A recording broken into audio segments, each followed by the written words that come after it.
우리에게 주신 하나님의 말씀은 사도행전 10장입니다. 사도행전 10장 1절에서 4절까지의 말씀입니다.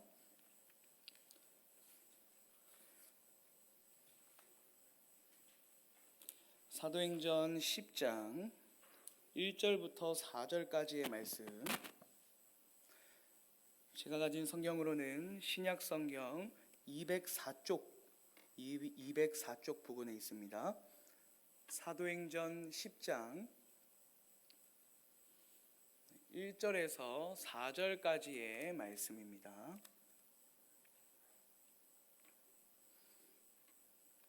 다 찾으신 줄 알고 우리 네 구절의 말씀을 함께 합독해서 읽도록 하겠습니다.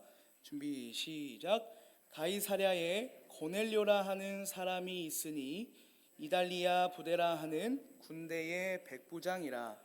그가 경건하여 온 집안과 더불어 하나님을 경외하며 백성을 많이 구제하고 하나님께 항상 기도하더니 하루는 제9시쯤 되어 환상 중에 밝히 봄에 하나님의 사자가 들어와 이르되 고넬료야 하니 고넬료가 주목하여 보고 두려워 이르되 주여 무슨 일이니이까. 천사가 이르되 내 기도와 구제가 하나님 앞에 상달되어 기억하신 바가 되었으니. 아멘. 오늘은 하나님 나라 백성의 성품학교 사과를 함께 알아볼 시간입니다. 사과 우리 함께 읽어볼까요? 시작. 경건이라는 이 성품을 가지고 함께 말씀을 나눠보도록 하겠습니다. 여러분, 우리가 함께 읽은 사도행전 10장의 중심 말씀은요, 이제 고넬료가 베드로를 청하고 이 베드로가 이방인들에게 복음을 전하고 복음을 들은 이방인들이 구원받고 성령을 받는, 어찌 보면 이제는 유대인에게뿐만 아니라 이방인들에게도 복음이 전파되는 그 놀라운 말씀이 사도행전 10장의 중심 말씀입니다. 그러나 오늘은 이 복음과 더불어서 이방인들에게도 전해진 이 복음과 더불어서 또 10장에서 중심 말씀으로 다뤄지고 있는 오늘 말씀의 제목인 경건에 대해서 함께 알아보려고 합니다. 여러분, 경건이라는 것은 무엇일까요? 우리가 하나님의 백성으로서 경건해야 된다는 것을 알고 있고 경건한 삶을 살아가야 한다는 것을 알고 있는데, 그렇다면 이 말씀에서 말하는 경건이란 무엇일까요? 여러분, 사도 바울은 디모데후서에서 경건에 대해 설명을 했습니다. 디모데후서 3장 5절 말씀 우리 함께 읽어보도록 하겠습니다. 시작. 경건의 모양은 있으나 경건의 능력은 부인하니 이 같은 자들에게서 내가 돌아서라. 아멘. 지금 사도 바울이 디모데에게 말하고 있는 것이 쉽게 말하면 이것입니다. 경건한 사람이 있고 경건한 척하는 사람이 있다는 거예요. 겉모습은 같습니다. 경건의 모양은 동일하게 있습니다. 겉으로 드러나는 것은 똑같이 경건해 보입니다. 그런데 그 중에 진짜 경건한 사람이 있고 진짜 경건한 척하는 사람이 있다는 거예요. 바울은 경건한 척하는 사람의 모습을 3장에서 말을 하고 있는데 3장 2절의 처음과 3장 4절의 끝을 보면은 경건한 척하는 사람의 모습이 나와 있습니다. 우리 3장 2절 앞에 화면 나온 대로 한번 같이 읽어볼까요? 시작. 사람들이 자기를 사랑하며. 3장 4절 끝입니다. 같이 읽어보겠습니다. 하나님 사랑하는 것보다 더하며. 아멘. 그러면서 5절에서 경건의 모양은 있으나 경건의 능력은 부인하니 이 같은 자들에게서 내가 돌아서라 라고 말을 하고 있어요. 말하자면 경건한 척하고 있는 사람의 모습이 어떤 모습입니까? 하나님이 아니라 누구를 사랑하는 거예요? 자기를. 하나님은 사랑하는 것보다 나를 더 사랑하고 세상의 것을 사랑하고 돈과 명예와 권력을 하나님보다 더 사랑하는 것. 사도 바울은 이것이 경건한 척하는 사람의 모습이라고 말하고 있는 것입니다. 우리가 교회를 다니고 우리의 입술로 살아계신 하나님을 고백하고 이렇게 겉으로는 경건한 것 같지만 우리의 속이 하나님보다 나를 더 사랑하고 우리의 삶이 하나님보다 나와 이 세상을 사랑하는 삶이라면 그것은 경건한 척하는 삶이라고 사도 바울은 말을 하고 있습니다. 여러분, 바울이 이렇게 말을 하는 이유가 있어요. 왜냐하면 이 경건이라는 단어가 바로 하나님이 최고입니다라는 단어거든요. 하나님이 최고입니다. 하나님이 내 삶의 최우선입니다. 하나님이 내 삶의 최고입니다. 하나님이 내 삶의 말하자면 2등도 아니고 1등입니다. 이것이 바로 경건이기 때문입니다. 경건. 이것을 믿고 사는 삶이 경건한 삶인 것이죠. 그래서 여러분, 종교개혁자 존 칼빈은 경건에 대해서 이렇게 말을 합니다. 같이 읽어보겠습니다. 시작.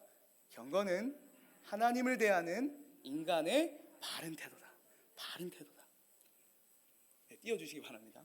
쉽게 말하면 내가 하나님을 입술로만 고백하는 것이 아니라 내가 하나님을 최고로, 1등으로, 최우선으로 믿고 또 행동하고 그리고 살아가는 것이 경건이다. 내 태도다, 태도. 내 태도에서 하나님을 경건하는 모습이 드러난다는 거예요. 한 가지 예를 들어보겠습니다. 여러분, 지난주가 설 명절이었지 않습니까? 명절을 맞이해서 저희 어머니께서 부산에 내려오셨습니다. 여러분들 아시다시피 저희 집에 아들 2명이 있죠. 한 명이 요즘 말을 정말 안 듣습니다. 치우라고 해도 안 치우고 더 어지럽히는 청개구리 딱 그 시기가 왔거든요. 막 어지럽힙니다. 둘째는요, 하루 종일 울어댑니다. 그러니까 어떤 날은요, 정말 치워야 되는데 치울 힘조차 없는 그런 날이 있어요. 여러분, 만약에 집을 못 치운 채로 저희 어머니께서 집을 방문했다고 한번 생각을 해보십시오. 어머니께서 어떤 말씀을 하셨을까요? 집안 꼬라지가 뭐냐 이러면서 한마디 하셨지 않겠습니까? 그래서 어머니 오시기 전부터 며칠 전부터 집을 정리하기 시작했습니다. 버릴 것을 버리고 화장실 청소도 하고 옷 정리도 하고 아내는 이제 어머니가 오신다고 새로 이불도 샀어요. 다행히 집이 깨끗한 채로 어머니가 오셨고 정말 하나님의 은혜로 어머니의 눈을 속였습니다. 집이 정말 깨끗하다 이러면서 그렇게 어머니의 눈을 지난주에 참 속였습니다. 여러분들도 마찬가지로 정말 존경하고 또 내가 정말 닮고 싶은 어떤 사람이 여러분들의 집을 방문한다고 한번 생각을 해보십시오. 여러분들의 집을 방문했습니다. 여러분, 뭐부터 해야 됩니까? 청소죠. 청소. 눈에 보이는 곳뿐만 아니라 눈에 보이지 않는 곳까지 청소해야 됩니다. 그리고 그 중요한 분이 여러분들 집에 왔습니다. 여러분들 집에 있을 때 하는 말투와 행동을 똑같이 할 수 있습니까? 없죠. 조금은 평소보다는 조금 더 우아하고 그렇죠. 평소보다는 조금 더 예의 있게 그렇게 그 참 중요한 분이 또한 손님이 우리 집에 오시면 그렇게 변하게 되잖아요. 집도 변하고 나도 변하고 막 변하게 되지 않습니까? 손님으로 인해서 이 삶의 모든 것이 변하게 됩니다. 우리가 사람에게도 이렇게 행동을 해요. 정말 중요한 사람이 우리 집에 왔을 때 집을 청소하고 내 자신도 변하게 됩니다. 여러분, 근데 하나님께서 여러분 가정에 계신다면, 하나님께서 여러분의 직장에 함께 하시고 여러분이 중요한 결정을 내리는 그 순간에 함께 하신다면 여러분들의 기준은, 여러분들의 삶은 달라질 수밖에 없겠죠. 이것이 바로 경건이라는 거예요. 경건. 우리의 삶과 우리의 신앙 가운데 하나님을 최고로 인정하고, 그렇죠? 이를 통해서 세상과 구별되는 삶. 세상은 하나님이 아니라 다른 것을 최고로 생각하지만 하나님을 믿는 경건한 자는 하나님을 최고로 생각하고 하나님에 맞게 하나님의 뜻대로 살아가는 자가 경건이고 경건한 삶이라는 것입니다. 여러분, 우리는 경건한 성도입니까? 아니면 경건한 척하고 있는 성도입니까? 우리의 삶의 모든 선택, 우리의 삶의 정말 중요한 그 결정의 순간, 삶의 모든 방향이 하나님께 맞춰져 있습니까? 아니면 나에게, 혹은 이 세상에 나의 삶의 모든 기준이 맞춰져 있습니까? 결국 경건한 자는, 지금 사도 바울과 성경이 말하는 이 경건한 자는 하나님만이 나의 삶의 주인이시고 그 주인의 뜻대로 내 삶을 결정하고 선택하고 순종하며 살아가는 사람, 그 사람이 경건한 사람이라고 하는 것이죠. 여러분, 오늘 말씀도 보십시오. 우리가 함께 사도행전 10장의 말씀을 읽었는데 10장 1절부터 4절에 보면 경건한 삶을 살았던 한 인물이 등장합니다. 그가 누구입니까? 고넬료죠. 고넬료. 본문 4절에 보면 하나님께서는 이 고넬료의 이 경건한 모습을 보시고 고넬료의 경건한 삶이 하나님 앞에 상달되었다. 그 너의 경건의 모습이 나에게 상달되었다라고 말씀을 하세요. 여러분, 상달되다라는 의미는 말하자면 위로 올라가다, 그러니까 하나님께로 올려지다라는 뜻이 상달되다, 올라가는 거예요. 하나님께로 올려지다. 마치 여러분, 우리가 구약의 제사를 드릴 때에, 이 동물을 태울 때에 무엇이 올라갑니까? 연기가 올라가죠. 하나님께서 기뻐 받으시지 않습니까? 그런 것처럼 지금 하나님께서 고넬료의 경건한 삶을 보시고 하나님이 그의 삶을 기쁘게 받으셨다는 거예요. 마치 우리의 예배를 받았듯이 그의 경건한 삶을 받고 있다는 것입니다. 고넬료의 경건은 하나님께서도 인정하시는 경건이었습니다. 그런데 여러분, 제가 말씀을 묵상하면서 이 고넬료의 삶을 들여다봤는데 고넬료의 삶이 이렇게 이 경건하게 살 수 있는 삶이었기 때문에 그가 이렇게 경건하게 살아갔던 것이 아니더라고요. 그의 삶을 들여다보니까 전혀 경건하게 살 수 없는 삶이었어요. 고넬료에게 주어진 환경이요, 하나님과는 전혀 가까울 수 없는 환경이 고넬료가 살았던 환경이었습니다. 여러분, 고넬료는 유대인이 아니라 이방인이었어요. 아마 2번의 첫 번째가 고넬료는 뭐뭐인인데 그 답이 이방인입니다. 이방인. 고넬료는 유대인이 아니라 이방인이었습니다. 당시 이방인이라는 것은요, 하나님이 아니라 황제를 숭배하는 집단이 이방인이었거든요. 황제를 신격화하고 황제가 내 삶의 주인이자 내 삶을 풍요롭게 해줄 유일한 존재가 황제다, 황제를 믿고 황제를 따라가자라고 이렇게 믿었던 자들이 이방인이었습니다. 고넬료는 이방인이었어요. 고넬료가 살아왔던 환경부터 가족들, 지인들, 이 자신의 주변 모두가 황제를 숭배하는 것들로 가득 넘쳤다는 것입니다. 뿐만 아니라 1절을 보시면요, 고넬료의 직업이 나옵니다. 그의 직업이 무엇입니까? 1절 말씀 제가 한번 읽어보겠습니다. 가이사랴에 고넬료라는 사람이 있으니 이달리아 부대라는 군대의 백부장이라. 아멘. 고넬료의 직업은요, 군 부대의 백부장이었습니다. 백부장. 고넬료가 있었던 가이사랴라는 곳은요, 로마 중의 로마라고 불립니다. 로마 중의 로마. 로마 총독이 거주했고 로마의 행정의 중심지였고, 그래서 이 가이사랴라는 곳은 어찌 보면은 로마의 문화가 가장 물들어져 있고 음란과 방탕함과 우상 숭배가 가득했던 도시가 이 고넬료가 있었던 가이사랴였어요.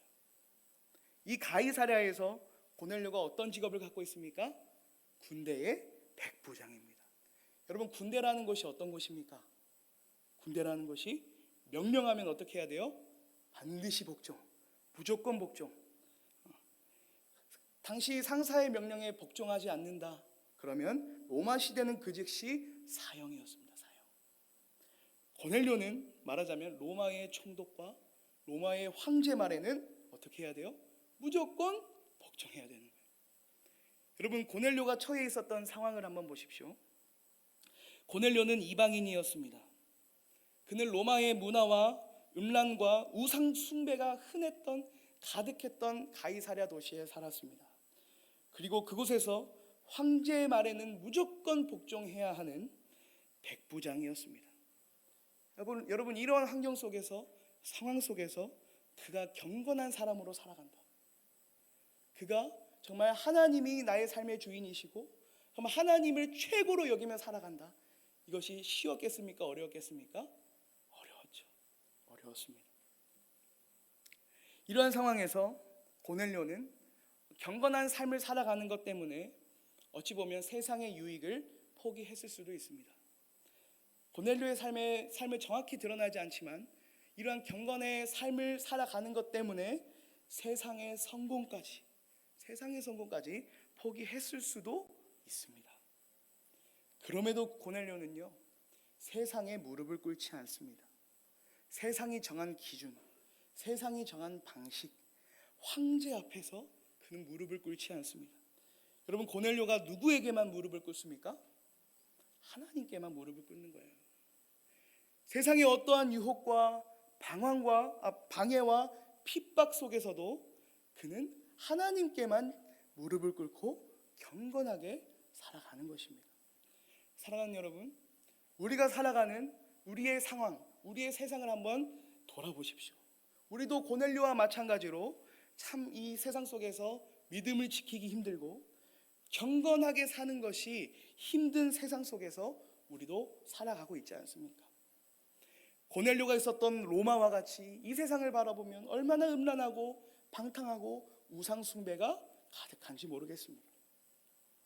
그 당시 이방인들이 황제를 숭배하고 황제를 숭배하지 않으면 반드시 사형에 처했듯이 우리가 살아가는 이 세상은 세상의 황제를 숭배하라고, 너희들이 세상이 정한 황제를 숭배하지 않으면 너희 인생은 망한 인생이라고 우리를 흔들고 있는 이 세상 속에 우리가 살아가고 있는 거예요.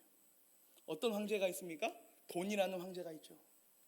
돈이 너의 인생을 책임져 줄 거야. 성공이라는 황제가 있죠. 나에게 명예와 권력이 있으면, 또 명예와 권력을 가진 사람을 내가 많이 알면 내 인생은 편할 거야. 쾌락이라는 황제도 있습니다. 이 세상에서 먹고 놀고 즐겁게 사는 것이 성공한 인생이다. 수많은 세상의 황제들이 우리를 유혹하고 있어요.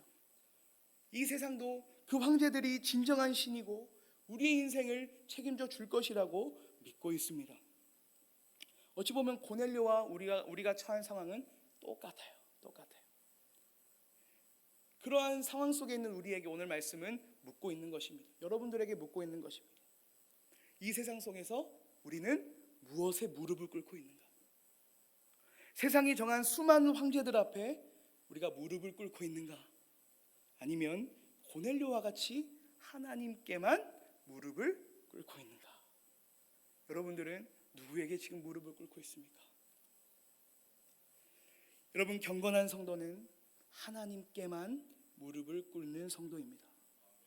이 세상의 황제가 아니라 하나님만이 유일한 신이고 하나님만이 유일한 왕이시고 하나님만이 우리의 삶을 인도하시고 책임지신다는, 하나님만이 진정한 황제임을 믿는 자들이요, 여러분, 경건한 성도예요. 경건한 성도. 하나님께만 무릎을 꿇는 것이죠. 그래서 사도 바울이 빌립보서 2장 10절에서 11절 말씀을 통해 이렇게 말을 하고 있습니다. 2장 10절 말씀 함께 11절까지 읽어보겠습니다. 시작. 하늘에 있는 자들과 땅에 있는 자들과 땅 아래에 있는 자들로 모든 무릎을 예수의 이름에 꿇게 하시고 모든 입으로 예수 그리스도를 주라 시인하여 하나님 아버지께 영광을 돌리게 하셨느니라. 아멘. 지금 이 빌립보서가 쓰여진 이 상황은요, 가장 큰 기독교의 박해가 있었던 네로 황제의 핍박 가운데 빌립보서가 쓰입니다. 황제 숭배를 강요하고 황제의 핍박에 놓여져 있는 빌립보 성도에게 지금 사도 바울과 이 하나님께서는 성도들에게 무엇을 요구하고 있습니까? 10절 말씀, 하늘에 있는 자들과 땅에 있는 자들과 땅 아래에 있는 자들로 모든 무릎을 누구의 이름 앞에 꿇게 하시고 라고 적혀 있습니까? 예수의 이름에 모든 무릎을 꿇게 하신다는 거예요. 여러분, 경건한 자는 우리가 예수님의 이름 앞에, 살아계신 그 하나님의 이름 앞에만 무릎을 꿇는 자들이라는 것입니다. 사랑하는 여러분, 우리는 경건한 성도입니까? 아니면 경건한 척하고 있는 성도입니까? 간절히 바라기는 세상의 물질과 명예와 권력과 쾌락이 우리의 삶에 필요하지만 그러나 그것이 여러분들의 삶을 주장하지 않기를 바랍니다. 오직 하나님만이 여러분들의 삶을 주장하고 오직 하나님만이 여러분들의 삶의 모든 결정과 선택의 유일한 기준이 되시기를 바랍니다. 오직 하나님께만 무릎을 꿇는 성도가 되어서 정말 이 세상 가운데 경건한 자로 오직 하나님의 영광을 위해 살아가시는 모든 성도님들이 되시기를 간절히 소망합니다. 여러분, 그렇다면 이 고넬료가 이 그 세상 앞에서 황제를 숭배하고 또 로마의 그 영향권 아래에서 믿음을 지키고 참 경건하게 살아갔는데, 우리도 그렇다면 이 땅 가운데에서 이 세상이 흔들리지 않고 경건한 자로 살아가야 하는 건 아닙니까? 그래서 그 방법이 오늘 본문 2절에 나와 있습니다. 우리도 이 땅 가운데서 어떻게 경건한 성도로 살아갈 수 있을까요? 2절 말씀에 보면 2절 끝에 고넬료는 항상 기도했다는 거예요. 항상 기도했다. 이방인이자 이 로마의 군대 이 백부장이었던 고넬료가 경건한 삶을 살 때 얼마나 많은 유혹들과 위기들이 있었을까요? 그럴 때마다 이 고넬료가 무엇을 했습니까? 항상 기도했다. 항상 기도했다는 것입니다. 가끔 기도하거나 내가 필요할 때만 기도한 것이 아니라 그의 삶이 늘 기도하는 삶이었고, 경건한 삶을 위협하는 그 순간이 있을 때마다 고넬료가 하나님께 기도한 거예요. 자기 믿음을 지켜달라고, 하나님께만 무릎 꿇는 그런 성도가 되게 해달라고 기도한 것입니다. 우리가 어떻게 이 세상에서 경건한 자로 살아갈 수 있겠습니까? 결국 기도하는 것밖에 없습니다. 여전히 내 마음속에 존재하는 하나님보다 나를 사랑하고자 하는, 세상을 사랑하고자 하는 그러한 마음을 꺾고 경건하게 살아갈 수 있도록, 경건한 자로서 하나님께만 무릎 꿇는 자가 될 수 있도록 우리를 돕는 것이 바로 기도라는 거예요. 기도. 여러분, 우리 예수님도 보시면 예수님도 그저 사역만 하지 않으셨어요. 예수님도 고넬료와 같이 항상 기도하셨습니다. 누가복음 6장 12절 말씀을 보십시오. 이때에 예수께서 기도하시러 산으로 가서 밤이 새도록 하나님께 기도하시고. 아멘. 여러분, 예수님께서 왜 기도하셨습니까? 굳이 기도하지 않으셔도 놀라운 능력과 힘과 이 엄청난 이 권세가 있으신 분인데, 예수님께서 왜 그렇게 밤이 새도록 하나님께 기도하셨을까요? 고넬료와 같이 정말 중요한 선택과 또 중요한 결정을 내리는 그 직전에 이 말씀이 기록이 됩니다. 모든 결정과 모든 선택 앞에 하나님의 뜻을 이루기 위해서 지금 밤이 새도록 하나님이 기도하고 있는 거예요. 예수님이 기도하고 있는 것입니다. 그래서 누가복음 6장 13절에부터 이제 보시면 예수님께서 어떤 내용이 나오냐면 12제자를 사도로 임명하시는 장면이 나와요. 사도로. 예수님의 부활을 직접 목격하고 또 말씀으로 교회를 온전히 세우기 위해서 12제자를 사도로 세우시는데, 이 중요한 결정 앞에 예수님께서 이것이 하나님의 뜻이 맞는지, 이것이 하나님의 뜻을 이루는 것인지 예수님께서 밤이 새도록 기도하셨다는 것입니다. 뿐만 아니라 예수님은 광야에서 40일 동안 금식하며 기도하시죠. 그리고 로마 군인들에게 잡혀가시기 직전에 예수님께서 어떻게 기도하십니까? 누가복음 22장 42절 말씀입니다. 이르시되 아버지여, 만일 아버지의 뜻이거든 이 잔을 내게 옮기소서. 그러나 내 원대로 마시옵고 아버지의 원대로 되기를 원하나이다 하시니. 아멘. 그 죽음의 두려움 속에서 예수님의 기도는 바로 아버지의 뜻을 위한 기도였습니다. 사랑하는 여러분, 예수님조차도 중요한 일을 결정할 때나 이 사역을 감당하면서 하나님께 기도하셨는데, 하물며 우리도 삶의 중요한 순간마다 우리도 하나님께 기도해야 하지 않겠습니까? 우리도 항상 기도함으로 하나님의 뜻을 구해야 하지 않겠습니까? 결국 경건한 사람, 결국 내 삶 가운데 하나님을 최고로 인정하고 하나님께만 무릎 꿇는 사람은요, 결국 그러한 삶을 살아갈 수 있도록 항상 하나님 앞에 기도하는 사람. 하나님의 뜻이 나의 삶 가운데 실현되도록, 하나님의 뜻대로 살아갈 수 있도록, 그래서 이 세상에 무릎 꿇지 않고, 이 세상에 엎드리지 않고 오직 하나님께만 무릎 꿇는 그러한 성도가 될 수 있도록 항상 기도함으로, 항상 하나님의 뜻을 구하고, 항상 하나님 의지함으로 그러한 경건한 성도가 여러분 우리가 되어야 할 줄 믿습니다. 오늘 이 시간 여러분들의 기도 생활이 회복되기를 소망합니다. 여러분들의 삶이 기도의 삶으로 회복되기를 소망합니다. 개인적으로 기도하거나 또 이렇게 수요 기도회나 금요 기도회, 새벽 기도회, 이 기도의 자리를 찾아가셔서 항상 하나님께 기도함으로 하나님의 뜻을 구하고 경건의 삶을 살아가시는 사랑하는 모든 성도님들이 되시기를 간절히 소망합니다. 여러분, 고넬료는요 항상 기도함으로 경건의 삶을 살아갔습니다. 그리고 기도와 함께 여러분 또 2절 말씀에 보면 또 어떤 경건의 삶을 살아갔다고 말을 하고 있습니까? 2절 말씀에 보면 고넬료는 항상 구제에 힘썼다. 구제에 힘썼다라고 말을 해요. 구제가 무엇입니까, 여러분? 돕는 것이죠. 돕는 것이죠. 물질로도 돕고 또 나에게 주신 은사로 또 이 성도와 또 상대방을 돕는 것이 이제 구제입니다. 구제. 고넬료는 항상 자신보다 어렵고 자신보다 힘들어하고 있는 자들을 이 고넬료가 도우면서 살았다는 거예요. 그런데 여러분, 오늘 고넬료의 구제를 보시면요 조금 특이합니다. 여러분, 고넬료는 로마 사람이죠. 이방인입니다. 이방인. 말하자면 가장 강력한 나라의 권력을 가진 군대장이지 않습니까? 군대장. 여러분, 당시 권력을 가진 로마 군인들은 대부분 이 식민지 백성들을 어떻게 했을까요? 착취합니다.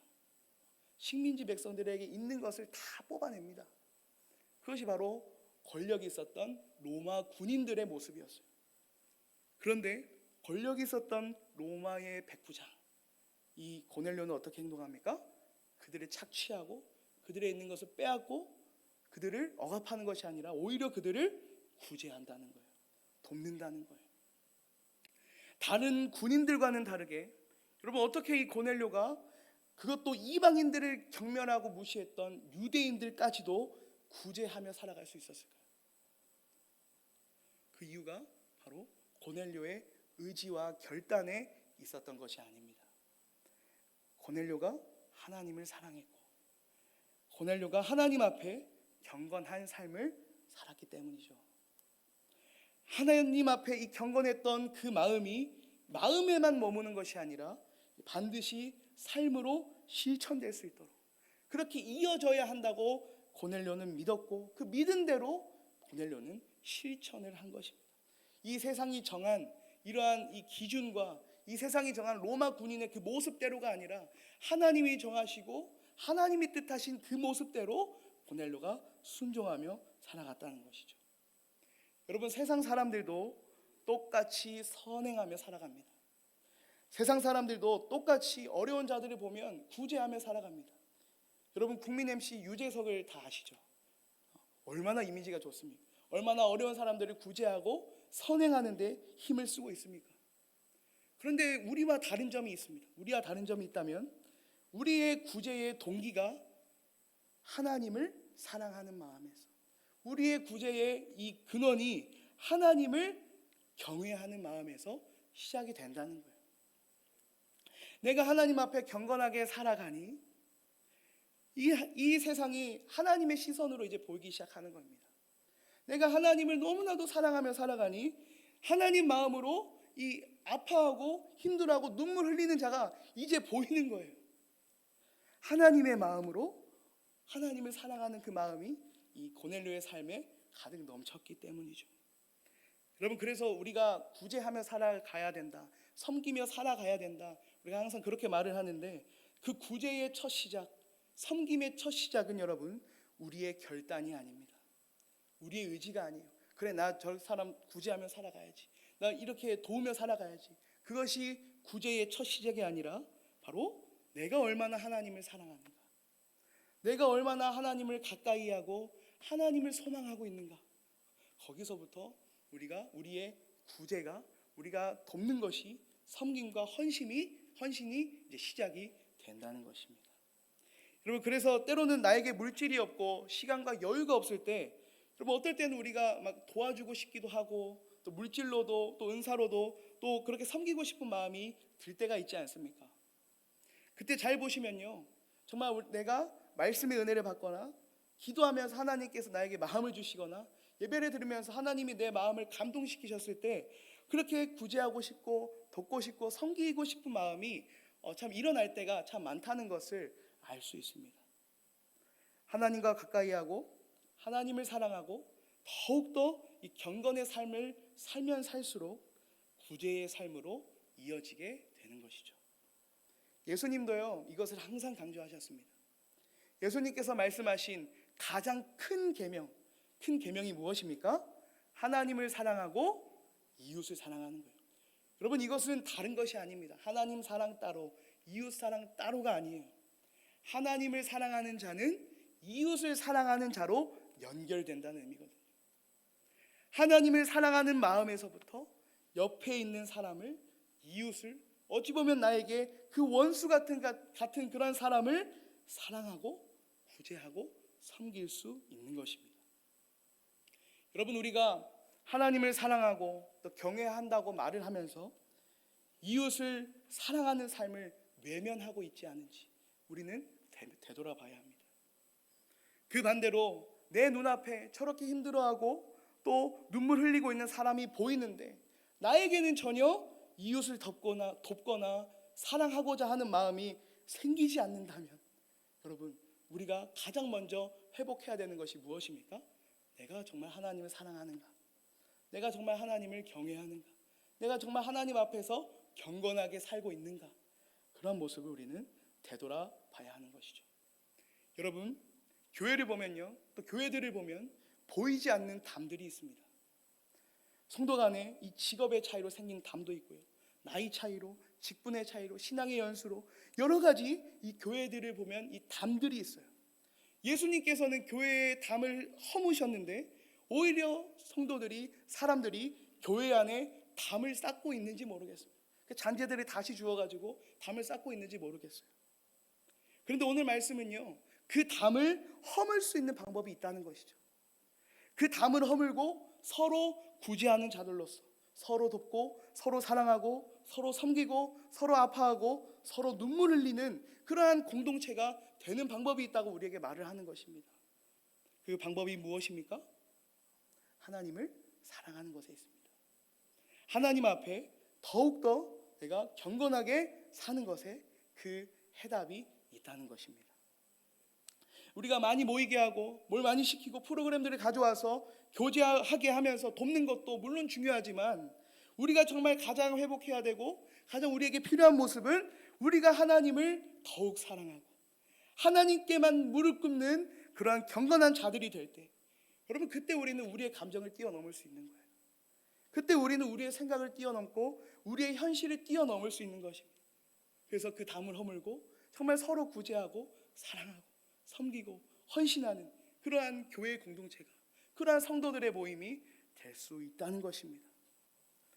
그래서 우리 교회와 또 우리에게 가장 필요한 성품, 어찌 보면 이 시대 가운데 정말 가장 필요한 성품이 어떤 성품입니까? 경건이라는 성품이에요. 경건. 세상을 사랑하지 않고 세상에 무릎 꿇지 않고 정말 하나님만을 사랑하는 삶, 하나님께만 무릎 꿇는 그러한 신앙, 우리의 삶의 모든 방향과 시선과 선택의 그런 모든 기준이 하나님이 되는 삶, 그 경건의 삶으로 우리는 하나 되고 구제하면서 정말 하나님의 영광을 위해 살아갈 줄 믿으시기를 간절히 소망합니다. 말씀을 정리하겠습니다. 오늘 말씀 앞에 우리의 삶을, 우리의 믿음을 한번 되돌아보기를 바랍니다. 내 안에 얼마나 경건의 마음이 있는가? 내가 얼마나 하나님 앞에서 경건하게 살았는가? 하나님을 사랑한다고 말은 하지만 하나님보다 정말 나와 이 세상을 사랑하진 않았는가? 그러한 삶을 여러분 되돌아보면서 우리가 함께 결단했으면 좋겠습니다. 하나님, 오늘 주신 말씀을 통해 나의 마음이 경건의 마음으로 회복되게 하여 주시고 날마다 경건의 삶으로 주님께서 다시 오시는 그날까지 날마다 주님의 이름 높이며 주님의 나라를 위해 살아가게 해달라고 여러분 함께 결단했으면 좋겠습니다. 이렇게 함께 기도함으로 세상의 수많은 그런 유혹 앞에 우리가 흔들리지 않고 날마다 하나님 앞에 경건한 자로, 날마다 하나님 앞에 경건한 삶으로 하나님의 영광을 위해 살아가는 모든 하나님 나라의 백성들이 되시기를 간절히 소망합니다. 아멘. 우리 이 시간 말씀에 화답하도록 하겠습니다. 찬송가